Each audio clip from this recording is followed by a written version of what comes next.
This program contains true stories of rescues. All of the 911 calls you will hear are real. Whenever possible, the actual people involved have helped us reconstruct the events as they happened.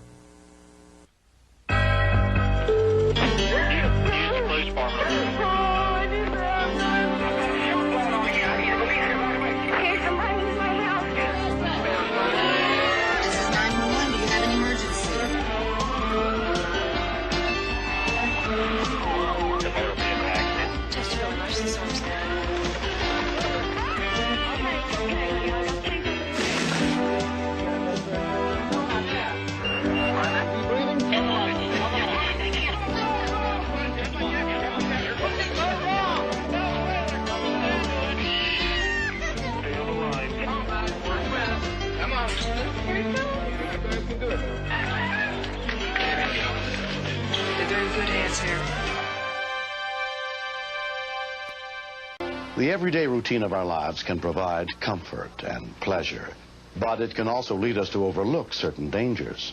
That was never more true than on October 18th, 1991, as Susan Tanner was taking care of her baby and her 4-year-old daughter, Brittany, at their home in the suburbs of Fresno, California.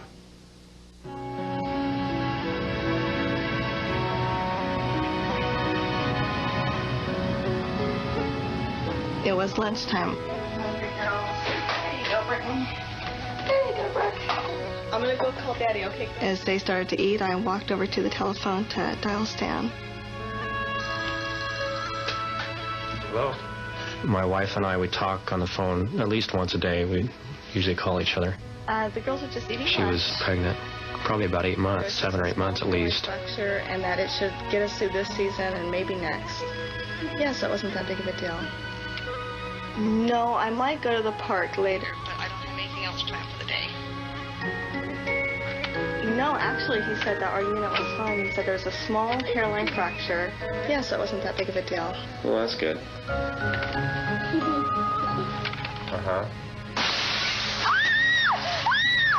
Susan?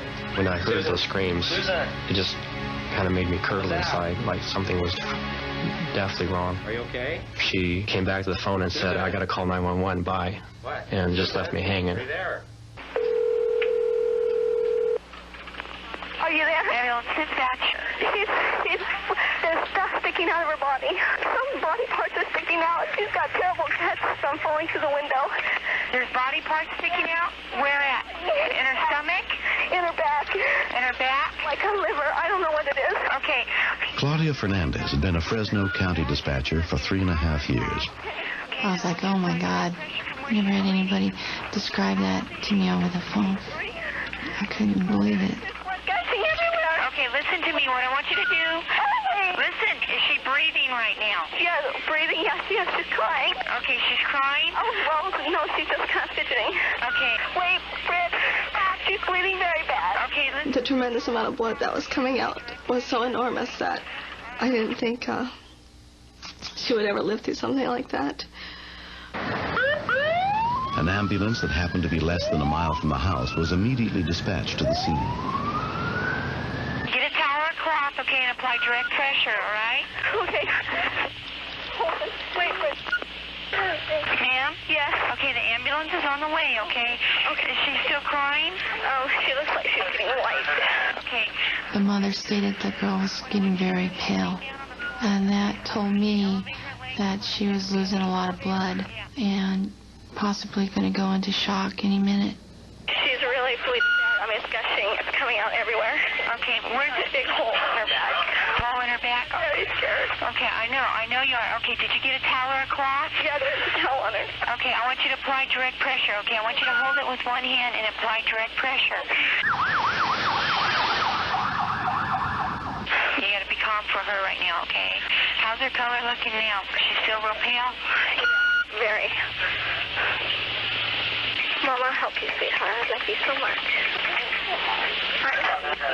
What'd she say? She said she loves me. Oh. The doctor's gonna come. I just remember thinking that was kind of like a goodbye, or that was the last time that we would say that to each other.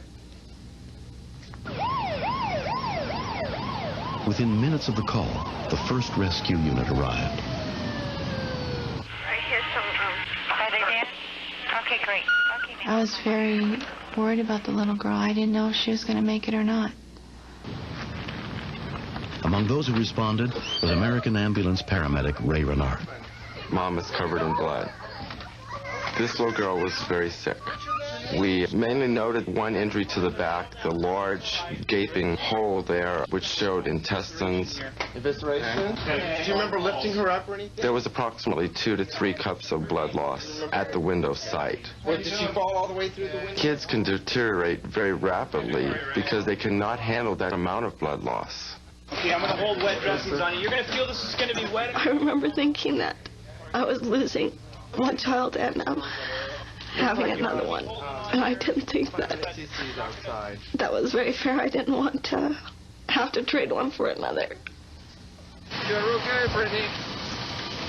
We asked Mom to ride along with us because we felt with a high anxiety or becoming emotionally upset, Mom might end up going into active labor. Just as the ambulance was leaving, Stan pulled up to the house. When I drove up to the house and saw Susan in the ambulance, I didn't have a chance to talk to her. And it was just the look that we had between each other that we knew something serious had happened.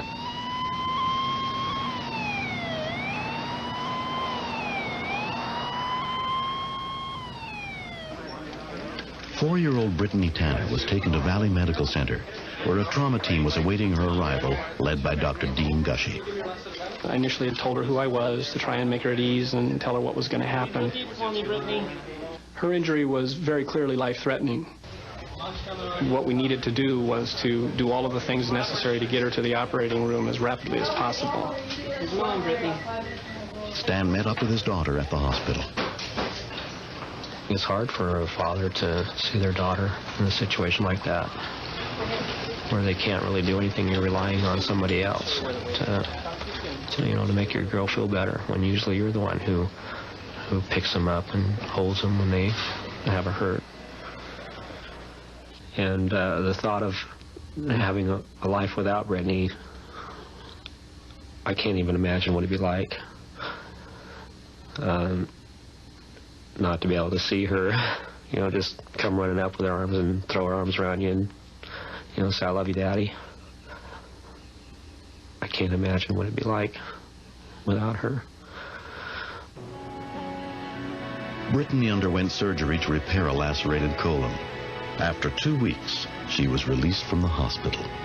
Today, Brittany is back to her old feisty self. She is in gymnastics and swims and runs and is very, very active. I don't think anybody understands the amount of sorrow and sadness you feel until you come that close to losing a child.